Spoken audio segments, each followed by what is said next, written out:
semester, I tell my students the same thing. If you remember only one thing from the course, remember this: you speak for your audience. An audience-centered speaker is one who has taken into consideration the needs of the audience, crafting a speech that's both thoughtful and productive. Speaking for the audience ensures that the speaker speaks with integrity and increases the likelihood of being successful.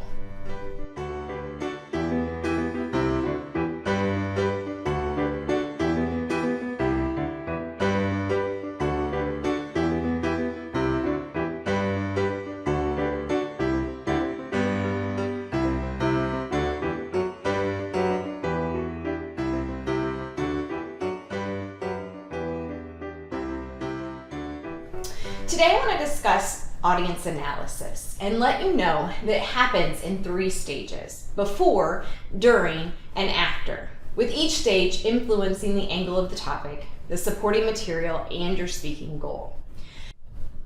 I want to share a story with you of an amazing student I had last semester who met with me regarding her persuasive speech on the dying language within the Lakota tribe. Her passion was for taking action to support the culture and ensuring the members of the tribe were able to sustain the cultural influence of their ancestors. As I spoke with her related to her passion, I asked her, "So what?" I didn't mean to be derogatory, but wanted her to remember, why should her audience care? What did she know about them? Why would they care about a Lakota tribe's lost language and cultural practice? She said to me, "I don't think they would care." She imagined, like I did, that they might be interested in knowing that it was happening, but getting them to act on behalf of the Lakota would be challenging unless she showed them the connection to their own culture, their own experiences, beliefs, and attitudes. Instead, this amazing student did just that. She focused her speech on language diversity and the impact of our own individual cultures, what the loss of language meant to you and me, and how, if we contribute to saving indigenous languages, we ensure the knowledge that we have access to from these languages. So as we begin evaluating our speaking opportunity and our topic, it's important to acknowledge the audience. What do they know and what do they need to know about my topic? We can gather this information both formally and informally, looking at a few components that I'll list next. Often when asked to speak, we have the opportunity to gain information about our audience from the person who invited us to speak. That person will be able to tell us why the audience gathered, who the audience is comprised of, and their motivations for attending. If a formal analysis is possible, speakers are likely to gain useful insight that would help tailor their message to the needs of the audience. A short survey with Likert-scaled questions or open-ended questions would be a valuable understanding or provide a valuable understanding to what the audience knows about your topic. However, often a formal analysis in advance of speaking is not feasible. In this instance, an informal analysis should be conducted. One very valuable way to do this is to listen to your audience. Arrive early and introduce yourself to a few of the audience members, or stand near them and listen to what they're discussing. Watch their body language. So listen to your audience and look at your audience. What are their individual characteristics? These characteristics can often reveal their demographics, their age, their race, gender, perhaps their socioeconomic status, even religion if your audience member is wearing a headdress or a cross necklace. Demographics can reveal a lot about where an individual is coming from. Other demographics might include education level, political affiliation, occupation, cultural background. The list really could go on. Identifying any of these demographics might help you to answer the questions: how is my audience similar, and how are they different? What does my audience already know about my topic, and how can I establish common ground? Perhaps a group of first-year college students, age 18 or 19, can identify with my topic on college eating habits, but would be less interested on a speech about cooking a 4-course meal. Demographic analysis can garner numerous directions for our topics and serve as an excellent foundation for meeting our audience needs. However, there are risks involved with assigning a person to a generalization or a stereotype related to certain demographic characteristics. It's important to realize that an 18-year-old college student may not live on campus and therefore is still accustomed to scheduled eating and home-cooked meals. Failing to acknowledge the diversity within demographic groups can be alienating to audience members and negate our efforts as an audience-centered speaker. For this reason, we must realize that demographics are only a portion of our audience analysis. Psychographics are also a part of our initial audience analysis. Psychographics include an audience's attitudes, values, and beliefs related to any topic. My attitudes are based on a feeling I have about a topic. Today, I like going to the library because of the availability of books. But my attitude can change based on my experiences. In fact, my husband would probably tell you that my attitude can change within seconds. Maybe next week, I'm frustrated with the library because of their rigid return policy. Speakers may seek to reference the attitudes of their audience, considering how malleable they are depending on the circumstances. A belief is my perception of something being true or false. Beliefs are often shaped by our values. Because I value life, I believe a person should wear a seatbelt. My values are often shaped by my upbringing, my cultural connection, and perhaps even my religion.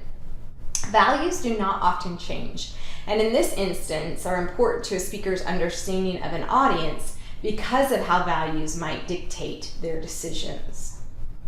Because your audience is a group of college students, it may be safe to assume they value education. They believe a person should have access to education and might be interested in a topic on college tuition, but probably not increasing college tuition. You may be asking, how do I obtain information on a person's psychographics? As mentioned earlier, a formal analysis, albeit challenging to complete, would be useful in learning what attitudes, values, and beliefs a specific audience withholds. The VALS survey is one such tool for assessing the psychographics of a group. Other personality type surveys could also be beneficial, like the Enneagram, the Myers-Briggs, or the StrengthsFinder. The final analysis would be the situational analysis. Certain parameters will influence the topic selection, complexity of the topic, and how the information will be delivered. Knowing the setting of the speech will help to shape the information of the speech.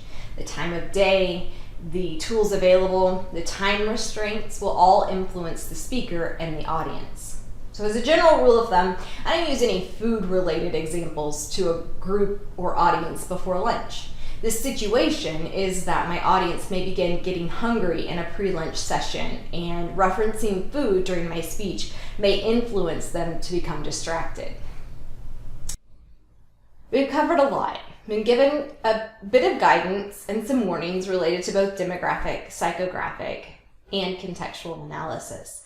But neglecting to analyze your audience only before the speech could be a risk. For that reason, a speaker should always analyze the audience while speaking. This is especially important in keeping your audience engaged. As a speaker, much evaluation can be done to establish the effectiveness of your pre-speech analysis. Audience feedback can provide some clarity as it relates to my understanding of who they are. If I were to comment on how great campus dining was and received a few laughs or blank stares, I could assume that I've made an incorrect assumption about my audience's attitudes. This will allow me to make necessary adjustments to my information and further acknowledge my audience. I see I was wrong about that. My audience appreciates this acknowledgement as the information can further be tailored to meet their needs. As I just referenced, it's important to adapt to the setting as I speak. Making adjustments to my rate of speech might help keep my audience engaged. Stepping closer to my audience will hold their attention. Acknowledging a distraction while I'm speaking reveals my flexibility as a speaker, and as discussed previously, ensures I can continue to adapt. The final aspect of audience analysis comes once your speech is complete and is a very important aspect of understanding how effective your initial analysis was. It will further shape your speeches and allow you to gain insight into diverse groups. Like your initial analysis, you have the opportunity to gain this analysis both formally and informally. If you can gain a formal assessment of what was done well and what was not, do it. Give your audience a formal survey. The information would be invaluable. Often, though, we're not allowed the opportunity, and an informal analysis is necessary. How did your audience react when you finished your speech? Were they nodding in agreement? Did they have a lot of questions? Did they stand up to leave and talk to one another about your topic? Or, as in some of my less effective lectures, did they appear to have the wind knocked out of them? Were they sleepy and groggy? If no one talks to me after class, I did something wrong. So listen to your audience afterward, watch their body language, and use that analysis to shape future speeches. Our analysis doesn't happen once. It happens constantly, before, during, and after, to ensure we're being truly audience-centered. We may have a lot of opinions, a lot to talk about, so many ideas we want to share, but unless we ask ourselves, so what? Like the student whose passion was language preservation, our speech is lost. If you remember only one thing from this presentation, remember, we speak for our audience.